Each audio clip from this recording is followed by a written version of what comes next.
Welcome to your Daily 5 for Wednesday, February 7th, 2024. Yesterday's review was for a movie that was described, or is often described, as a Friday the 13th ripoff, which, while true in some respects, I did not think was a really fair assessment of the film. I think it's actually better than you would expect from that description. So today's movie, though, is exactly what most people would describe it as, which is a low-budget ripoff of mostly Mad Max, in particular the later Max films where it's all desert, and just a sprinkling of David Lynch's Dune of all things. I just don't know how you can see the Reverend Mother character in this film and not think of that. And it is 1990's Phoenix the Warrior, which I think also goes under another title, something like She-Wolves of the Wasteland, but it's basically mostly known as Phoenix the Warrior. And this is an exceptionally low-budget Mad Max ripoff film. But unlike The Dorm That Dripped Blood, which I talked about yesterday, or Death Dorm, this is one that really is only going to appeal to one of two types of people. One, those who enjoy films that are so shoddy that they become funny, or people who are post-apocalypse completionists. If you just want to see every single film that depicts any type of post-apocalypse, or you enjoy movies that you are going to just be either amused by or just kind of shake your head at in terms of their production, then this movie is for you. I wouldn't even, because some people have said, oh, it's a TNA film because it's lots of women that are wearing almost nothing.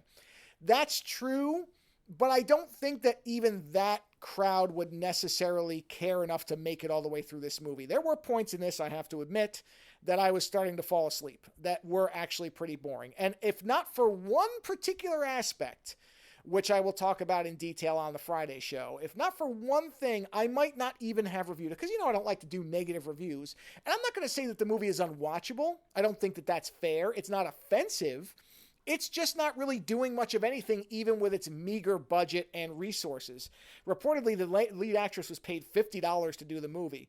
And I can believe that because there's very little attempt to hide the fact that this is all just stuff shot likely in Southern California in the desert with real-world vehicles and a minimal amount of set dressing. And one person, well, I shouldn't say that. There are a couple people wearing masks that are obviously masks, but one person who has some degree of makeup. And that's really it. I mean, it's basically there was a I don't remember what the description was, but there was a bacterial outbreak for some reason that killed most or all of the men living on the world. So what you have is a lot of women, and that there are some men left that are in breeding tanks, and there is this character with some kind of mystical powers that are never well defined, never really explained, named the Reverend Mother, and she is after a very young male child specifically because she wants to consume him, and that will boost her power enough that she will then be able to create a race of beings over which she will have dominion.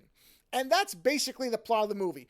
And Phoenix, the titular Phoenix the Warrior, is a warrior, a female warrior, who finds a young woman who is pregnant with a male child that somebody implanted into her. And it seems like it's the Reverend Mother's breeding tanks, which makes you wonder why she can't create more male children. They don't really ever explain it. But Phoenix takes guardianship of this young woman, and there are several weird time jumps where once the child grows up to be a young man, they are trying to defend him and shield him from the Reverend Mother. And that's the basic setup. I'll go through the whole plot. It won't take very long on Friday. But again, this is such a niche movie. Again, so bad it's good type of stuff. Okay, you'll probably get something out of this. And if you really, really love post-apocalypse movies and just want to see every single one you can, then this will check that box off for you. But it's really not worth much seeing outside of that. It's just too shoddy. But there is this one great concept that they deliver late in the movie. I didn't actually realize what was going on for a while, which is a race of mutants whose religion is the TV guide.